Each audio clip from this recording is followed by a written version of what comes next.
राम राम राम राम राम राम राम।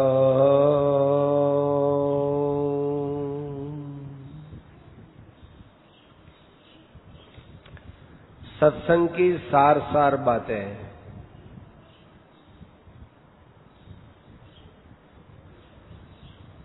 पुरुषों को चाहिए कि वे अपनी स्त्री को अपना अर्धांग समझे, अपनी आत्मा के समान व्यवहार करें। जो पुरुष अपनी स्त्री को रुलाता है, अपने व्यवहार से उसको कष्ट देता है,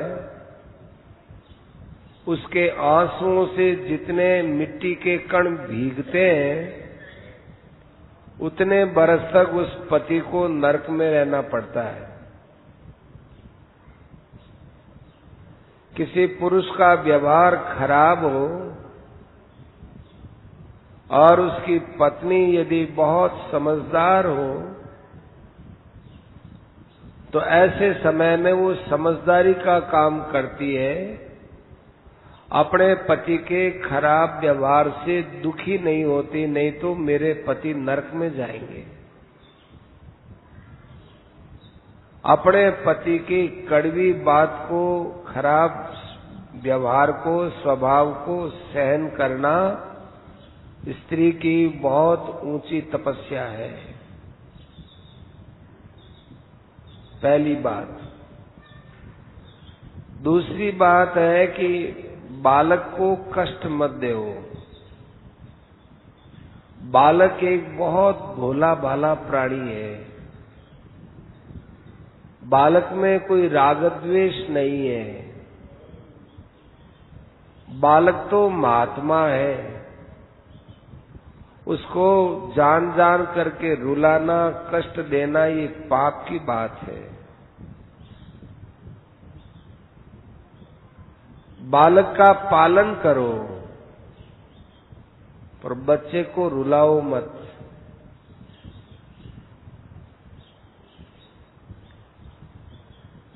गीता का व्यसन रखना चाहिए।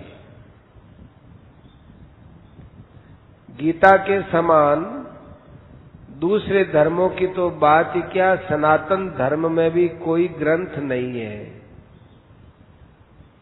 ऐसा ग्रंथ न हुआ, न है और न आगे होने वाला है।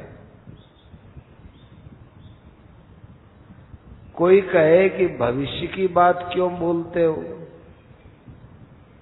कहते भगवान ने लिखा है गीता में कि गीता के प्रचार करने वाले के समान न तो हुआ, न है और न होगा।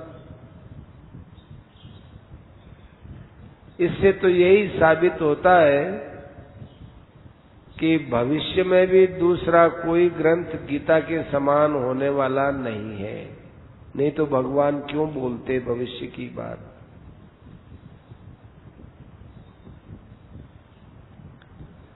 अपने मन को पवित्र रखने के लिए खान पान में सुधार करना चाहिए।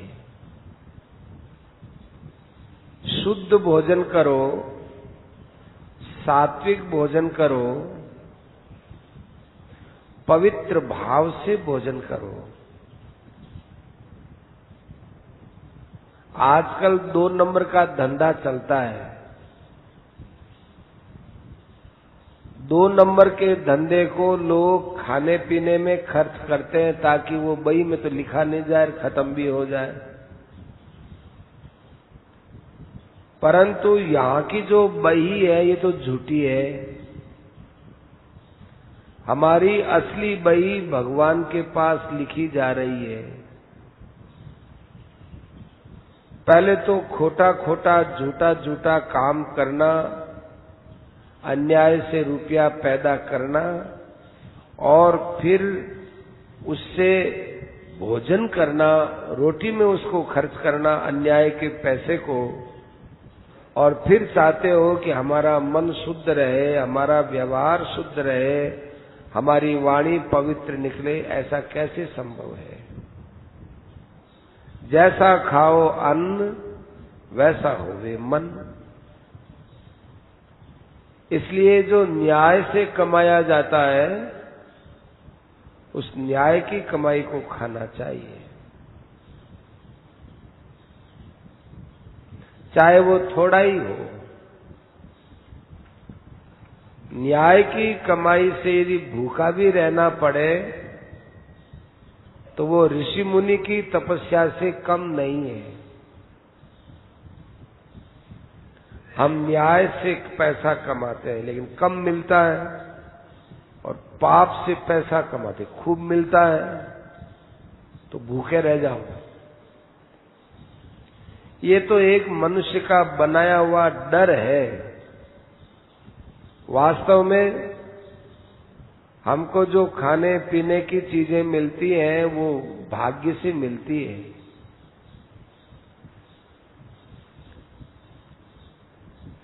मन को वश में करने के लिए 3 उपाय हैं।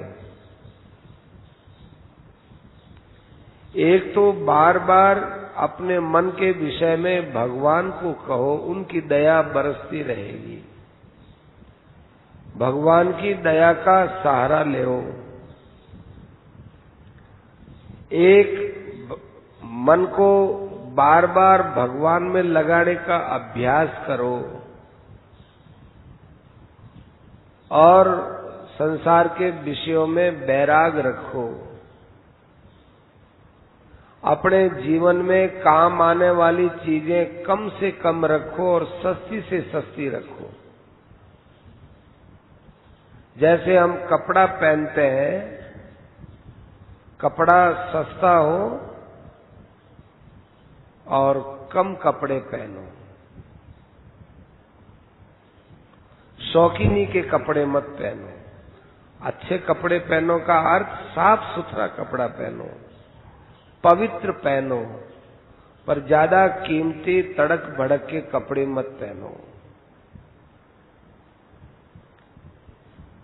क्योंकि शरीर तो परमात्मा की प्राप्ति का एक साधन मात्र है। इसको शौकीनी के अंदर बर्बाद थोड़ा ही करना है। तीसरी है भगवान के शरण स्वीकार करना। एक तो दया स्वीकार करनी, एक शरण स्वीकार करनी। मां के समझ में भगवान की शरण और भगवान से प्रार्थना बहुत दामी चीज है।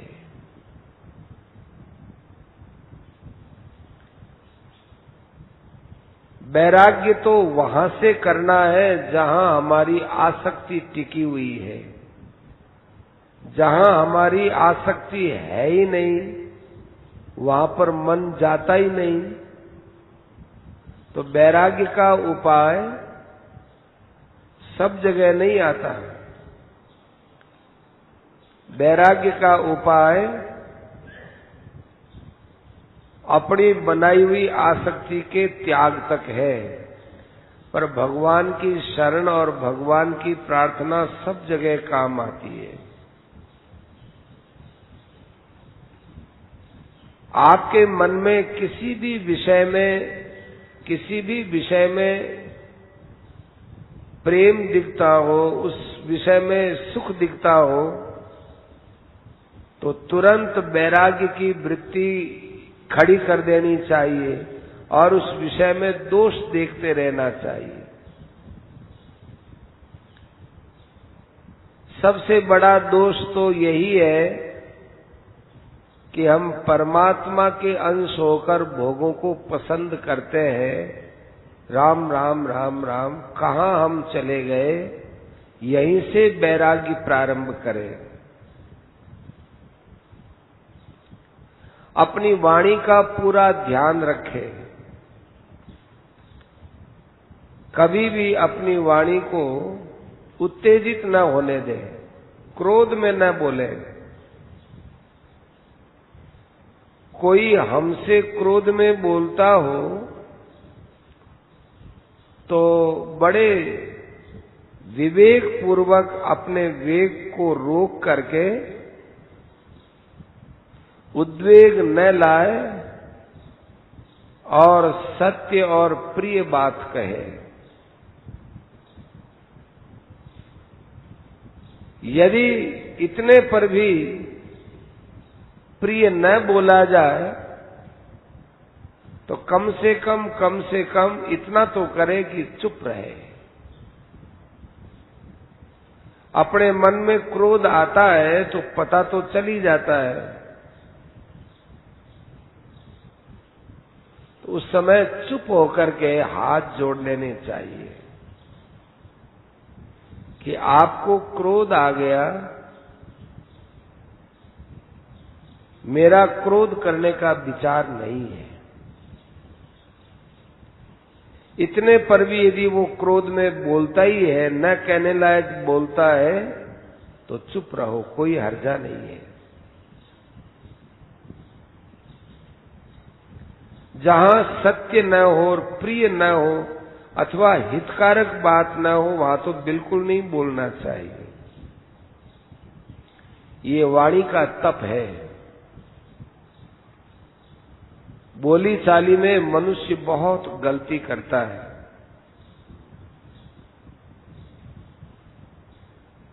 दूसरा मन का तप है। मन को हरदम प्रसन्न रखना चाहिए। हरदम ये सोचना चाहिए कि आहा, ईश्वर की मेरे पर अपार दया है। चाहे कितना ही कष्ट आए, अपने पर ईश्वर की दया समझनी चाहिए।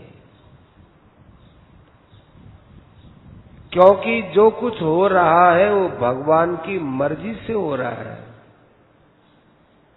और भगवान की मर्जी में भगवान की दया छिपी रहती है। इसलिए भगवान की प्रसन्नता में मेरी प्रसन्नता है, ऐसा समझ करके मन का तप करना चाहिए। एक अपने स्वभाव को ठंडा बनाना चाहिए, चंद्रमा जैसा। और मन का देवता है भी चंद्रमा ही, तो मन को चंद्रमा जैसा बनाओ, ठंडा बनाओ।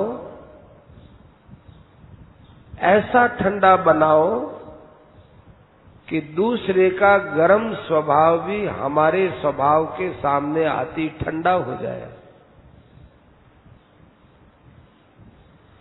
कोई कहे कि दूसरा आदमी अपनी गलती से अपने स्वभाव में गर्मी लाता है, तो भी अपनी गलती समझो कि हमने ऐसा ठंडा स्वभाव क्यों नहीं बनाया कि दूसरे को हमने ठंडा नहीं किया।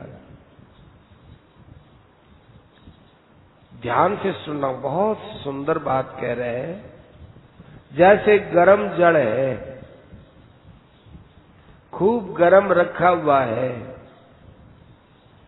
और एक पास में ठंडा जल है। ठंडा जल गरम जल में डाल दिया तो उसके बाद वो ठंडा हो जाता है। तो इतने गरम जल को एक ठंडे जल ने उसको ठंडा कर दिया। हम तो आखिर मनुष्य हैं, क्या अपने ठंडे स्वभाव से दूसरे के गर्म स्वभाव को ठंडा नहीं कर सकते? इस प्रकार से ये सौम्य स्वभाव अपने में आना चाहिए। प्रारंभ में तो दूसरों से अपने मन को उद्विग्न न करें, और आगे जाकर इतनी ठंडकता आए कि दूसरे भी हमारे स्वभाव से ठंडे हो जाए। आत्मनिग्रह, अपने मन का कंट्रोल करना चाहिए, मन को वश में रखना चाहिए।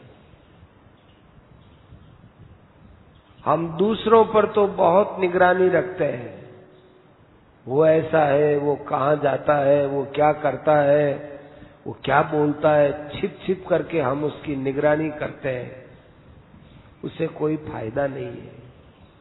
चुगलियां करोगे निंदा करोगे, दो आदमियों के बीच में आप निंदा करके खुश हो जाओगे, क्या फायदा। यदि आपको छिप छिप करके किसी की निगरानी करनी है तो अपने मन की करोगी, कहाँ कहाँ जाता है, इसको कौन कौन सी चीजें पसंद है, इस मन के अंदर क्या क्या खराबी है। ऐसे अपने मन की खराबियों को समझो, देखो और दूर निकालने की, खराबियों को दूर करने का प्रयत्न करो। ये आत्मनिग्रह है। हम लोग समझते हैं कि हमारा मन कहीं भी जाता है, जैसे किसी का मन किसी स्त्री में चला गया तो वो सोचता है कि और को क्या पता। अरे और को नहीं, तुमको तो पता है ना, और तुमको अच्छा बता भी देंगे, उससे तुम्हारा कल्याण थोड़ा ही है। तुम्हारा कल्याण तो तुम्हारे मन को वश में करने से है। इस प्रकार से भी अपने मन को वश में करना चाहिए। भाव शुद्धि, अच्छी तरह से अपने चित्त के अंदर मल विक्षेप आवरण, ये दोषों को निकाल देना भाव शुद्धि है।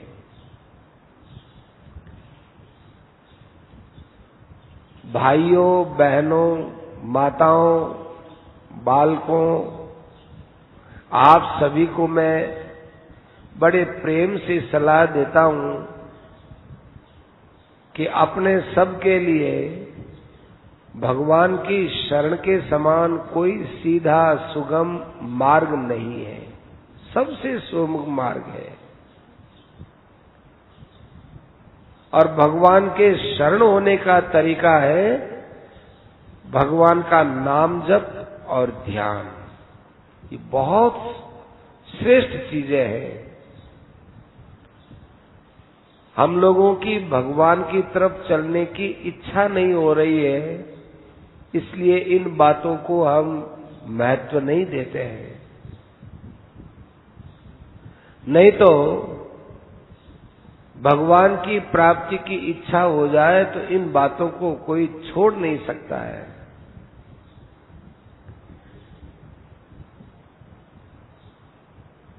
बालकों के लिए कहना है कि माता पिता की सेवा उनके लिए सबसे बड़ा धर्म है।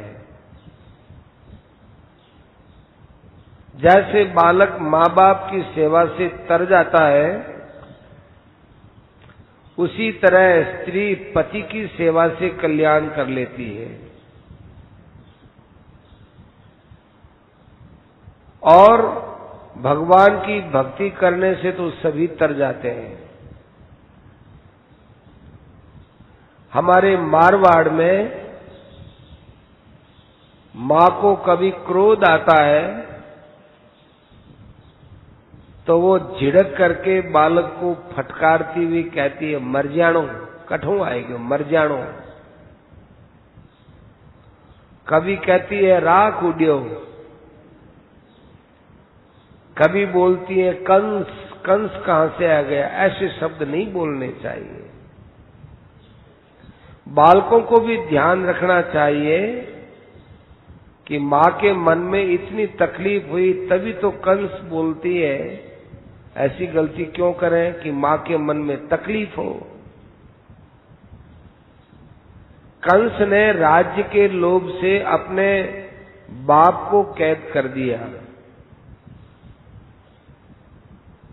इसलिए अपने बाप को कष्ट देने वाला कंस कहलाता है।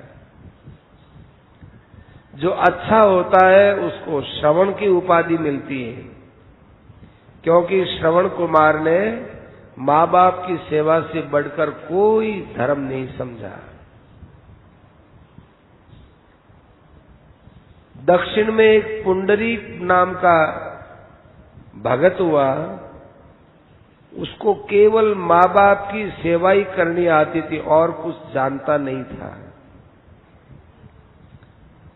वो तो माँ बाप की सेवा कर रहा था, भगवान का बैकुंठ में मन नहीं लगा।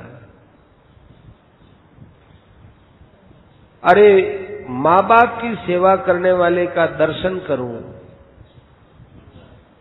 भगवान पुंडरीक के दर्शन करने के लिए बैकुंठ से पंढरपुर आए। वो उस समय माता पिता के चरण दबा रहा था, हवा भी कर रहा था। भगवान आए और बहुत प्रेम से कहने लगे, पुंडरीक मैं भगवान आया हूं, मैं तुमसे मिलने आया हूं, आ जाओ आ जाओ, थोड़ी देर बातचीत करें, थोड़ा मिल लेवे। तो पुंडरीक ने कितनी बढ़िया बात कही कि आप थोड़ी देर ठहर जाओ, अभी मुझे आपसे बात करने की फुर्सत नहीं है।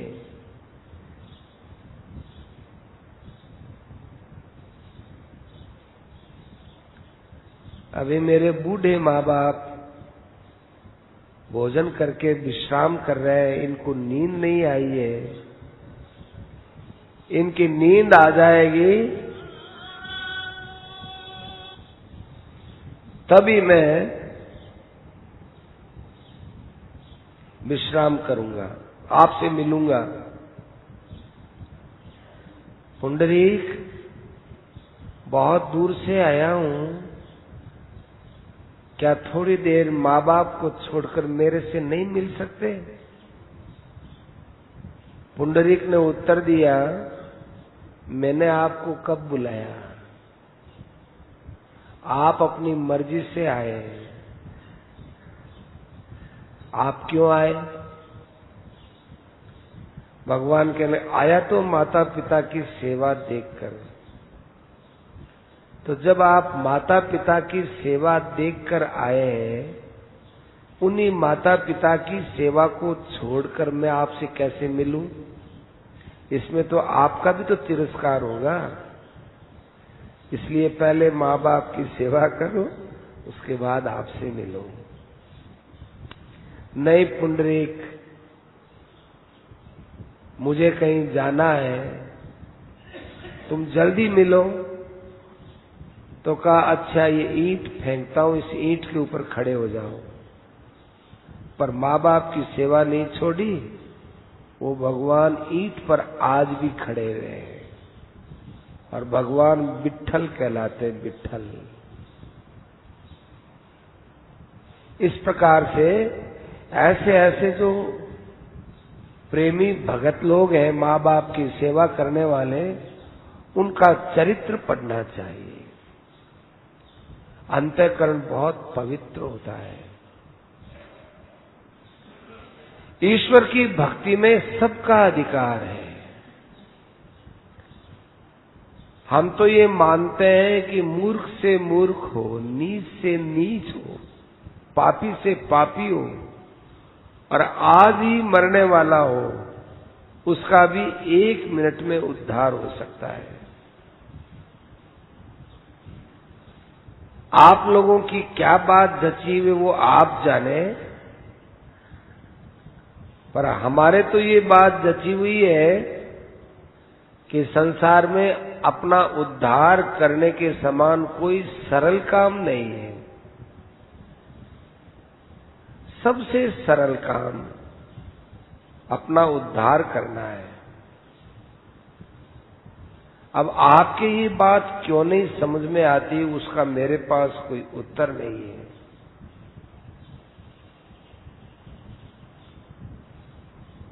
भगवान राम ने बाली को कितनी कोमल बात कही।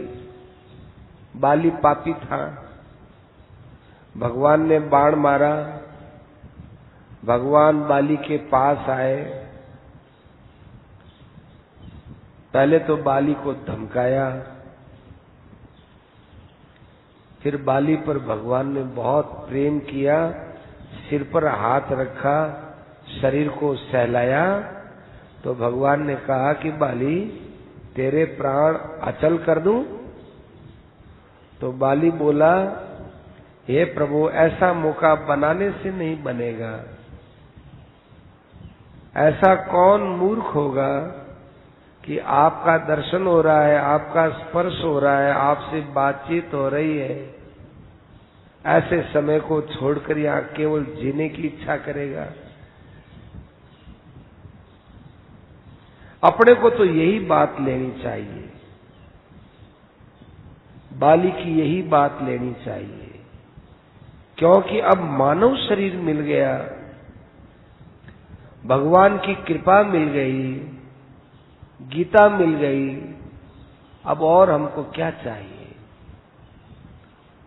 भगवान कहते हैं अंत काल में जो जैसा स्मरण करता है उसको वैसा ही स्वरूप मिलता है।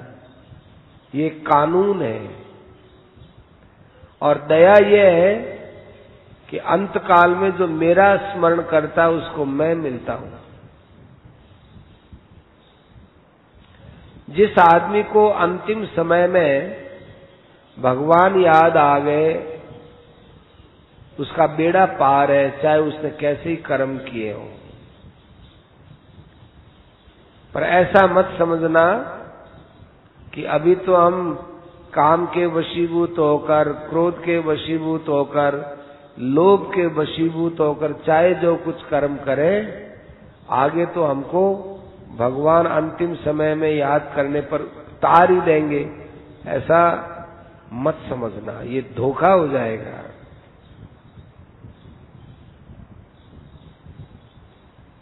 क्योंकि अंतिम समय में आपको वही बात याद आएगी जिसमें आपने जीवन लगाया है। मनुष्य शरीर सबसे बढ़कर है।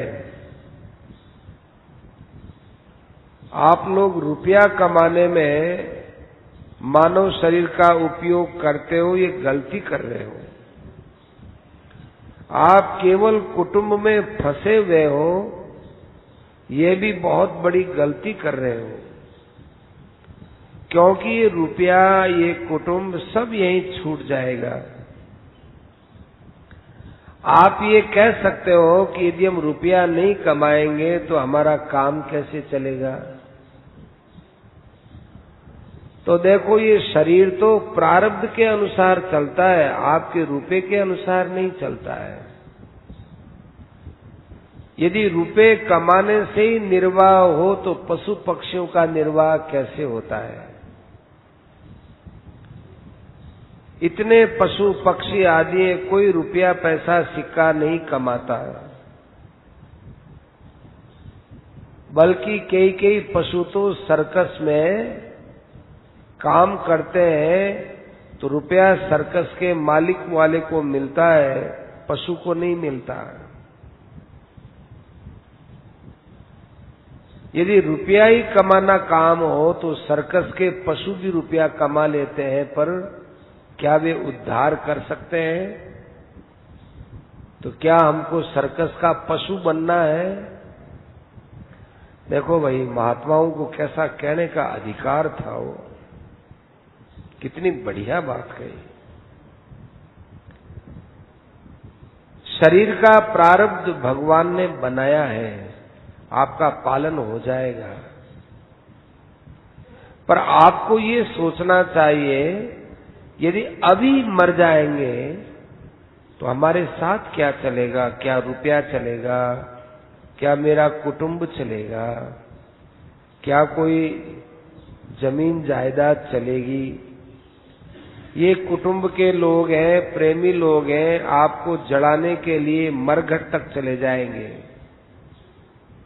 पर चिता में तो आपको ही जलना पड़ेगा ना। इसलिए भगवान की याद में लग जाना चाहिए।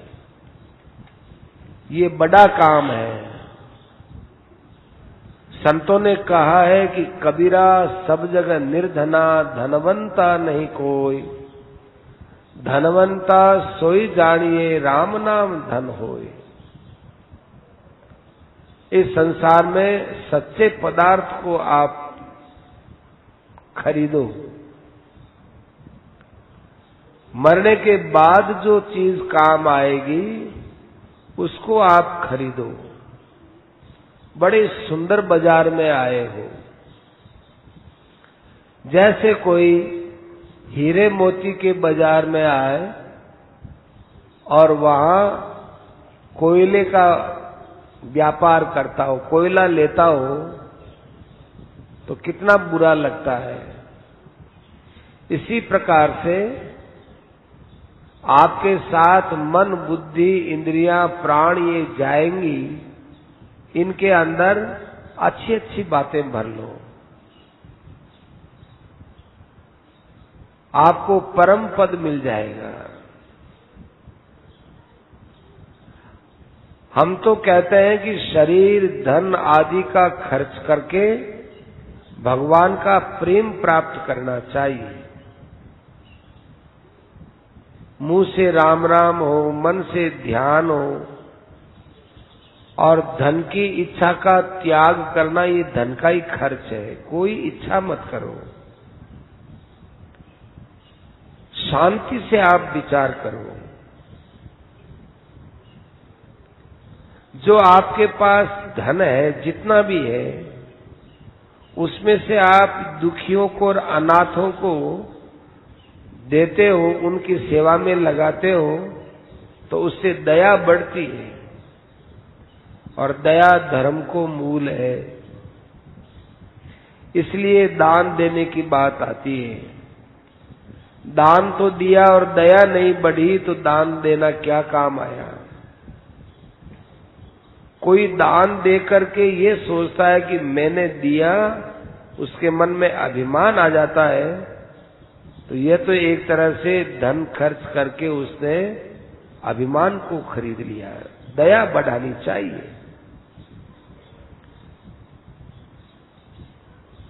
सारे शास्त्रों को आप देखो, बुद्धिमान उसी को ही बताया गया है जो अपने इस मानव शरीर के रहते रहते दुखों से पिंड छुड़ा लेता है। चाहे कैसी भी बीमारी हो, हैजे की बीमारी हो रही हो, उल्टी दस्त हो रहा हो, और पास में खूब मक्खियां भिन भिना रही हो, तो भी भगवान का प्रेमी भगवान की लीला समझ के हंसता रहता है। अब ध्यान से सुनना, एक बहुत बढ़िया बात कहते हैं। जैसे आपका हाथ कट गया, डॉक्टर ने आपका हाथ काट दिया और वो आपके सामने पड़ा है। अब उस हाथ को कोई काटता है, कोई इसकी हड्डियां देखता है, कोई जलाता है, कोई कहीं फेंकता है, तो आपको दुख होता है? नहीं होता, क्योंकि आपने उसके साथ अपना संबंध छोड़ दिया। आप डॉक्टर से ये नहीं कहते कि डॉक्टर साहब मेरा जो हाथ काटा है उसको आप हमें दे देना। ऐसी इच्छा ही नहीं होती, क्योंकि आपके मन में ये बात आ गई, ये हाथ मेरा नहीं है, संबंध विच्छेद कर दिया। अब उसके बाद आपका उससे कोई संबंध नहीं। इसी प्रकार ये शरीर एक मिट्टी का ढेला है, हमारा इसके साथ कोई संबंध नहीं है। ये खाक होने वाला है, मिट्टी से बना और मिट्टी होने वाला है। विवेक पूर्वक आप संबंध विच्छेद कर दो, अब आपके पास कौन सा दुख बाकी रहता है। सज्जनों, आप सोचो कि आप कौन है, आपका किस लिए आना हुआ है। संसार के भोगों के लिए नहीं आए हो, खाने पीने का रस लेने के लिए नहीं आए हो।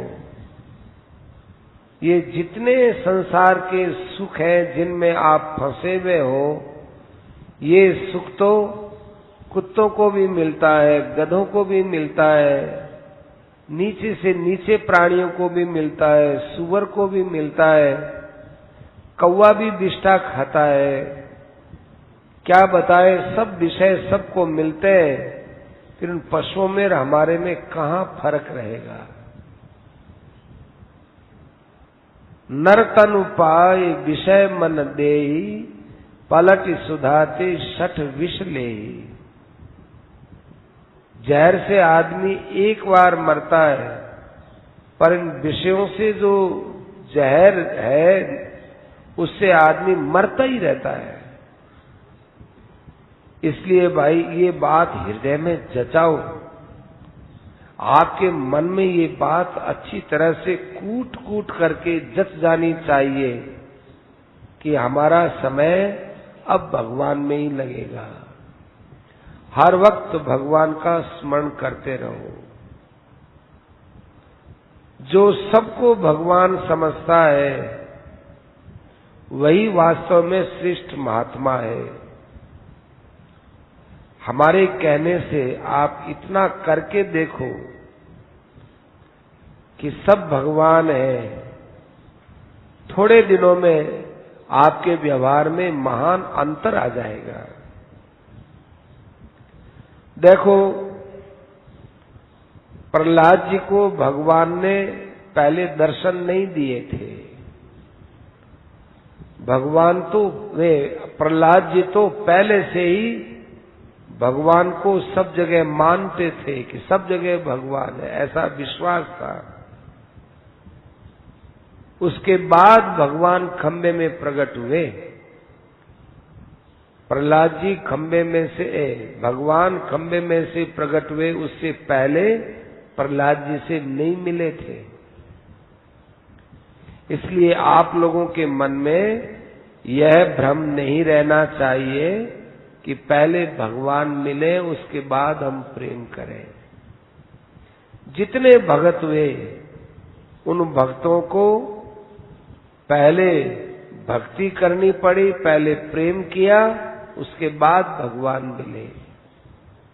इसलिए आपको केवल भगवान की भक्ति में ही लग जाना चाहिए, आगे सारी जिम्मेवारी भगवान पर है।